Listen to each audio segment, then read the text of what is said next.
Homeowners who believe they may have been ripped off in the wake of Hurricane Ian are counting on a state investigation into alleged fraud. Today in Orlando, Chief Financial Officer Jimmy Patronis also confirmed that the investigation launched months ago is expanding to include prior storms. Western News investigative reporter Greg Fox spoke with a claims adjuster alleging fraud and explains just how some homeowners were underpaid for storm damages.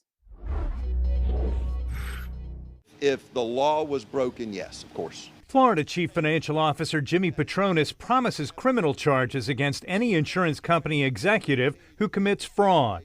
His Department of Financial Services is not only investigating alleged fraud in the wake of Hurricane Ian, but also reopening cases from prior storms alleging carriers cheated homeowners. Because at the end of the day, you want to make sure that that investigation is so thorough, so black and white, that when it's turned over to a prosecutor, there's no doubt that criminal charges need to be levied. Somewhere in the range of 1,000 cases.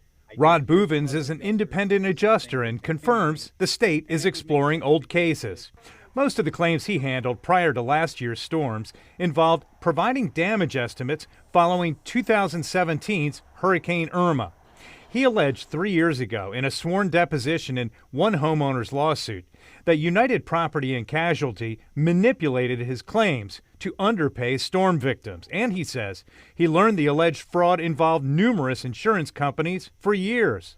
I did hear from other adjusters that the same thing was continuing, and it would make sense because the claim handling was exactly the same. It was during the same time frame that these estimates were being manipulated and changed. United Property and Casualty folded 4 months ago, but their past actions are coming under new scrutiny. While the state declined to pursue a fraud case based on Bouvens' testimony 3 years ago, he shared a recent email from a detective in the DFS fraud division writing, "I prefer to meet you personally and obtain your sworn statement and any documentation you might have."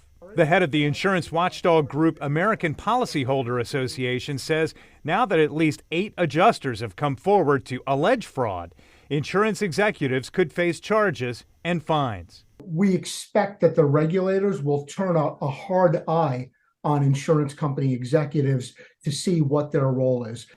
The Florida Office of Insurance Regulation is also conducting a forensic review of the actions taken by insurance companies, not just following Hurricane Ian, but also Hurricane Nicole. Those investigations could be done in the next couple of months. In Orange County, Greg Fox, WESH 2 News.